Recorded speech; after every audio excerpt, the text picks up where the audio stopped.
Kembali lagi bersama kami di Jeng Finansial pada episode 12. Pada video kali ini kami akan membahas bagaimana caranya atau bagaimana suatu perusahaan itu dikatakan bagus.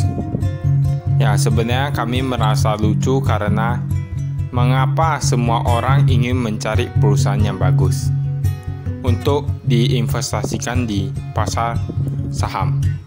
Ya, mengapa harus mencari perusahaan yang bagus? Karena pada dasarnya investasi itu bukanlah mencari perusahaan yang bagus. Kalau bagi kami lebih suka mencari perusahaan yang boleh dibilang salah harga. Walaupun perusahaan itu tidak terlalu bagus, namun perusahaan itu berada pada harga yang sangat jauh dari nilai valuasinya, itu sudah dapat dikatakan sebagai perusahaan yang layak untuk diinvestasikan. Ya, walaupun dia itu kurang bagus, namun perusahaannya itu harganya sudah terlalu rendah, itu bagi kami itu tidak masalah. Ataupun jika Anda memang ingin mencari perusahaan yang bagus, tentunya carilah perusahaan yang masih murah, karena bagi kami investasi itu lebih baik ada margin keamanannya. Lebih baik kita itu tidak perlu membeli sebuah saham yang sudah terlalu mahal. Walaupun perusahaan itu bagus, namun jika harganya sudah terlalu mahal, untuk apa dibeli? Ya, karena kita tujuannya untuk investasi. Boleh dibilang kita mencari keuntungan.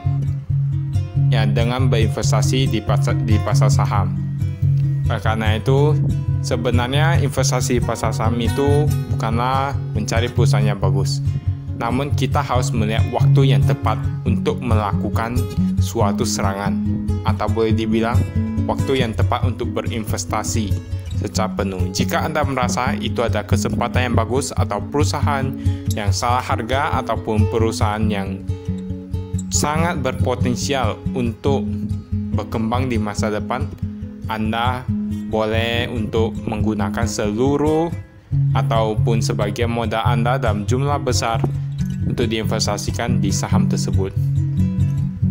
Sebenarnya bagi kami perusahaan yang bagus itu perusahaan yang liabilitasnya itu lebih rendah daripada ekuitasnya serta memiliki pendapatan yang terus meningkat setiap tahun. Ya, kecuali banknya kalau untuk khusus yang bank kan itu liabilitasnya itu semakin tinggi semakin bagus. Dan pada dasarnya kami tidak ataupun kurang menyukai untuk berinvestasi di bank. Ya, kami kurang menyukainya. Kami lebih mencari perusahaan yang dapat kami mengerti. Misalnya Anda ingin mencari perusahaan yang boleh dibilang harganya masih murah, ataupun Anda ingin mencari perusahaan yang keuangannya itu bagus, Anda dapat mencari di website IDX ataupun IDM Finansial ataupun investing.com. Ya, Anda bisa mencari di ketiga website tersebut karena kami biasanya pun mencarinya di sana. Karena itu di sana terdapat data-data yang dapat kami lihat untuk berbagai emiten di bursa saham. Kemudian satu hal yang boleh kami sarankan, kami sangatlah tidak setuju jika Anda berpikir bahwa perusahaan yang sedang booming ataupun sedang dikenal oleh banyak orang, sedang menjadi topik pembicaraan itu merupakan perusahaan yang bagus. Pada dasarnya, sebuah perusahaan yang sedang dinaik-naikkan itu bukanlah perusahaan yang bagus untuk diinvestasikan pada harga saat itu. Karena kebanyakan perusahaan yang booming, walaupun fundamentalnya itu bagus, itu tidak bisa menjamin bahwa harganya itu murah. Karena kebanyakan perusahaan yang sudah booming itu tentunya sudah mahal, karena semua orang sudah melihat saham itu dan berpikir bahwa itu adalah perusahaan yang luar biasa. Salah satu hal yang sering menjadi kesalahan bagi investor pemula adalah mereka berpikir bahwa kebanyakan saham yang sering tidak dilihat ataupun harganya itu sangat rendah, misalnya pada harga 70 atau pada harga 80, 100, 200, itu merupakan saham yang tidak bagus. Mereka menganggap itu adalah saham gorengan. Bahkan kami sendiri masih bertanya, apa sih sebenarnya yang disebut dengan saham gorengan itu? Karena pada dasarnya perusahaan yang murah itu bukanlah berarti perusahaan yang jelek.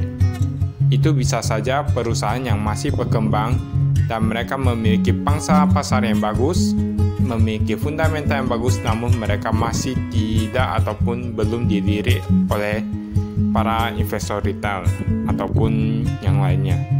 Oleh karena itu, jangan menjadikan harga sebagai patokan. Justru ketika harga suatu saham itu masih murah, maka kita dapat mendapatkan kelipatan yang lebih besar. Bayangkan jika saham itu harganya sudah 5.000 masih harus naik lagi ke 10.000, itu berarti cuma 2 kali lipat. Misalnya tadi harganya itu sahamnya itu masih 100 ke 1.000 aja itu sudah 10 kali lipat, sehingga keuntungan dari modal yang kita taruh itu sudah 10 kali lipat. Ya, kita bisa melihat dari hal itu. Karena itu pilih perusahaan yang harganya itu boleh dibilang murah. Baiklah, itu saja dari kami. Sekian dan terima kasih.